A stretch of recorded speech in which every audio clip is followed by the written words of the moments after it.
Hello again and welcome to my YouTube channel. As always, I encourage you to like and subscribe so you know when we have released new content. And if you have anything to say, go ahead and leave us a comment. I'd love to hear it. This video is going to be a little bit more in-depth discussion on dice setting, dice sets also. So first I wanted to go over some common terms. So as you see before you right here is a hardway set. So if you set the dice this way and the result after you throw is a hard 8, a hard 4, a hard 6, or a hard 10, that is referred to as a primary hit. Now if you set the dice this way and the result is the equivalent of the dice just pitching forward or back one time, so in this case we would see either a 9, a 6, a 5, or an 8. That's referred to as a single pitch. And likewise, if this is where the dice start and the result of your throw is something like this, where we have 7, 5, 2, 3, 4, 5, 2, 5, and 4, 3, that is referred to as a double pitch. So those terms are fairly common amongst dice controllers, dice influencers, when we're talking about our throws and the result of our throw.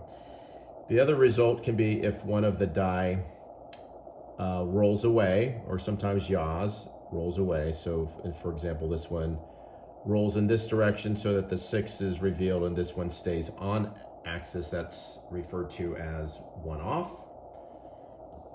If both dice go the same direction, for example, the result is any one of these, 12, hard 4, 2, or hard 10, then both dice went off axis or both off axis. So that is kind of the common terms when we're talking about the results of the throws. Okay, so now I'm just going to go a little bit more in depth into the different dice sets. So as you can see from the chart that's displayed, and looking at the rolls, so at the top we have what the random distribution is. So just take 2 dice, jiggle it. Those are the likelihoods of those numbers coming up, or the number of ways to make the numbers. For example, there's only one way to make a 2, and that's 1, 1, whereas 3, for example, I could make a 3, 2, 1 this direction, or 2, 1 with that. And again, this is why we use 2 different colored dice when we throw, and we log our throws so we can see what each die is doing, the left and the right. And again, one of the common things is to put the red dice on the right. Red right is just nothing's fancy. You can go the other way, but most people kind of do it this way. So this again is going to be an in-depth discussion about the different dice sets. So ultimately what matters is what is through the axis of the dice. And you can see from the table, for example, if 1 and 1 is through there. And when you're in 1 and 1 through the axis of the dice, I coined the term Pro 7 because there are 4 theoretical 7s. And if they're kept on axis, those are the 16 outcomes displayed. Now it doesn't matter if it looks like this, it looks like this.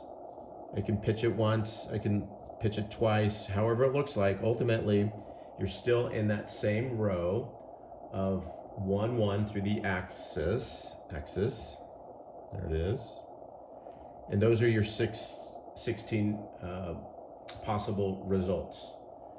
So even though sometimes I hear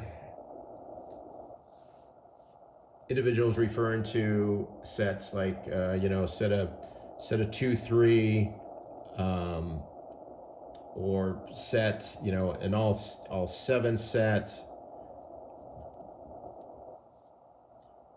If you break it down, what ultimately matters is what is through the axis of the dice. They look different. So when you're talking about proficiency throwing the dice, there is the proficiency of keeping the dice on axis, period. So you know you're going to get one of those 16 results. In this example, for the 1 and the 1. And then there's also the proficiency of doing and making primary hits, i.e. you set it this way and one of the results is one of those 4 primary hits.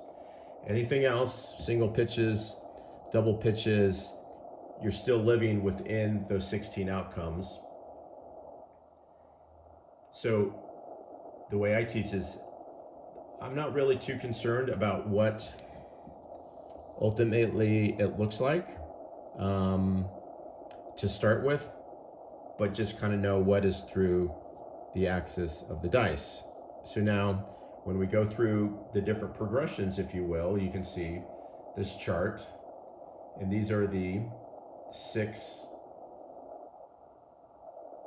rows. These are the 6 possible sets, even though within a set, within one row, like the 1-1, it can look very different. So ultimately, all we have is either 1 and 1, 1 and 2, 1 and 3, okay? If I were to talk about, well, 2 and 1, well, that's the same as 1 and 2, so that's why I go 1 and 1 on the chart, 1 and 2, 1 and 3, and then the next variation is 2 and 2, and then 2 and 3, and then ultimately the last one is 3 and 3 through it, even though 3 and 3, even though it can look very different depending on how you set the dice.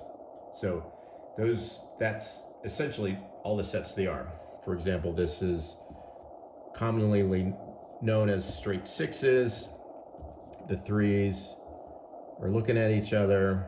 I can turn the 3 around, so instead of having primaries of 12, hard 4, 2, hard 10, just by making the 3s kiss, I see something else. I see 12, I see 7, I see 2, and I see 7 again.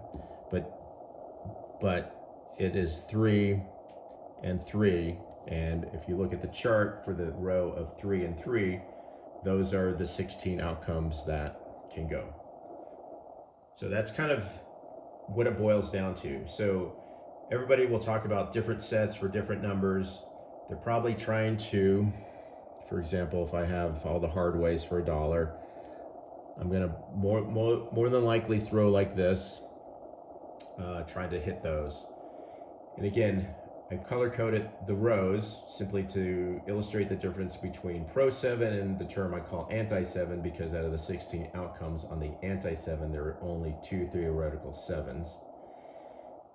But that's it. Those are all the sets that there are.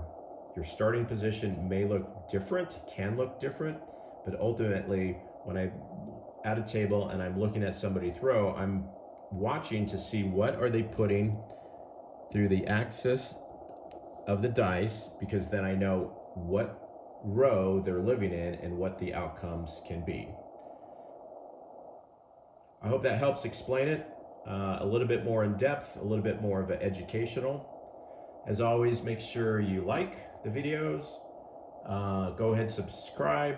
We're trying to put out content on a regular basis, so you'll be alerted to there's more content. And as always, we appreciate your time, and thanks for watching.